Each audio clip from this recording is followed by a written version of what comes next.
Hola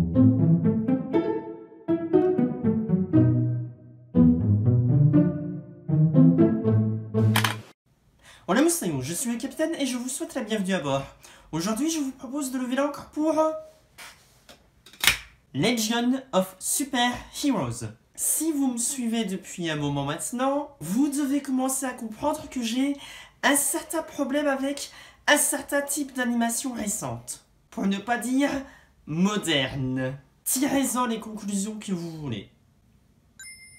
Concernant DC, on va dire que mon avis sur la firme est mitigé. J'adore le personnage de Supergirl, comme vous pouvez vous en douter, mais je n'aime pas toutes les versions que DC m'en a proposées, autant en film qu'en série. Et pour vous donner une comparaison, voici avec ce personnage ce que j'aime en film et en série.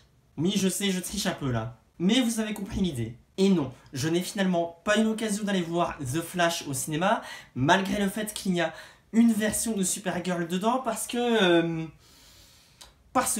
ni le temps, ni la motivation. Peut-être un jour je la rattraperai, surtout si vous arrivez à me convaincre dans les commentaires, mais pour l'instant, ce n'est pas dans mes projets. Car on va être honnête, le film ne semble pas fait pour moi. Encore plus depuis qu'on m'a expliqué le type d'humour qu'il y a dans ce film, ainsi que certaines scènes. Mais je reste toujours à l'affût de ce qui se fait autour de ce personnage malgré tout.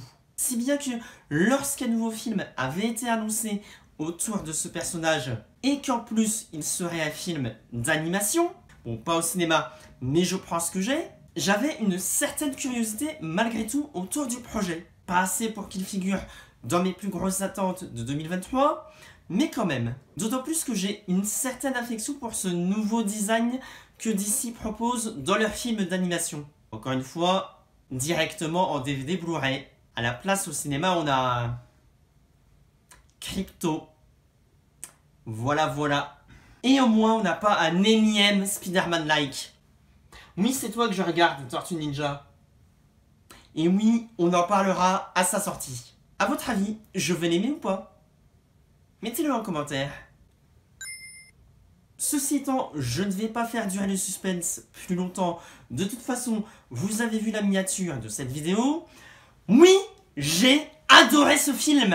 Enfin! Et ça me manquait, mine de rien, de parler d'un film d'animation que j'adore vraiment. Même si je sais que la vidéo ne fera pas beaucoup de vues. Mais bon, algorithme, YouTube, tout ça, on fait avec. Le film du jour nous propose certes une nouvelle relecture des origines de Supergirl, oui, encore une, et dont la suite du scénario reprend un concept de base du film d'animation Justice League vs Teen Titans.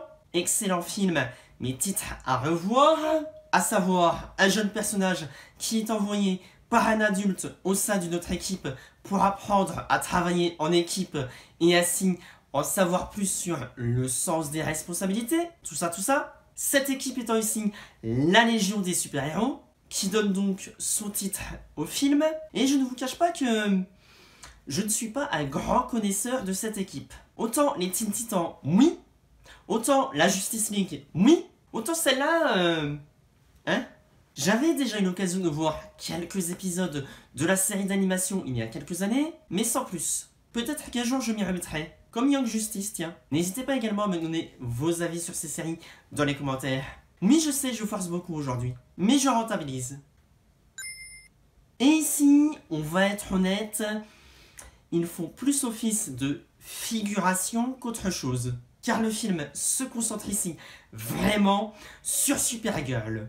Alors oui, elle est au cœur de l'affiche, mais voilà. Appeler ce film Supergirl chez la Légion des super-héros aurait été un peu plus réaliste.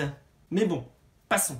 Tout tourne donc ici autour de Supergirl et de sa relation avec un personnage mystérieux ressemblant étrangement à un certain Brainiac.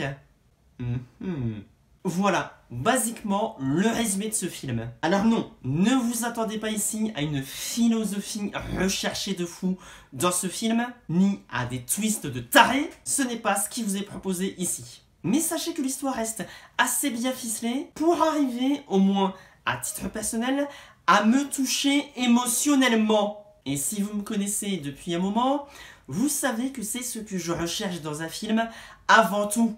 Et de ce point de vue-là, le film s'en sort avec les honneurs. En tout cas, bien mieux que certains films récents. Oui, je sais. J'abuse. Alors, malheureusement, je n'ai pas réussi à verser une larme, mais on n'était pas loin. Et en vrai, je ne m'attendais pas spécialement à en verser, donc je ne lui en tire pas rigueur. La mise en scène aussi n'est pas au reste dans ce film. Comme je l'ai dit plus tôt, j'adore sincèrement ce nouveau style graphique que DC a pris avec leur film d'animation, avec un vrai bel hommage aux comics, mais de manière propre et nette. On ressent bien également les coups que les personnages se donnent et la vitesse avec laquelle ils vont, surtout lors du combat de fin. Et oui, il y a un peu d'humour, mais ça reste léger, très léger. Et surtout cet humour ne gâche pas les enjeux de ce film, n'est-ce pas ? Quand c'est pas là. Et enfin, petit dernier point sur la musique, si celle-ci ne marque pas spécialement les oreilles, celle-ci fait bien son travail et accompagne vraiment les scènes pour que le spectateur puisse être touché émotionnellement devant. Ou en tout cas pour que je puisse être touché émotionnellement à titre personnel. Si bien qu'à l'heure actuelle, si je devais donner une note personnelle à ce film, voilà, tout simplement. Après, n'oubliez pas que tout ceci n'est que mon point de vue personnel. Vous avez parfaitement le droit d'avoir un avis différent du mien. Dans ce cas-là, n'hésitez pas à me l'expliquer dans les commentaires. Et n'oubliez pas qu'un petit pouce en l'air, un abonnement et un partage sur les réseaux sociaux, ça fait toujours plaisir. Bref, c'était le capitaine qui vous parlait de Moussa Kamine et qui vous dit à bientôt pour une nouvelle traversée. Et n'oubliez pas de garder le cap.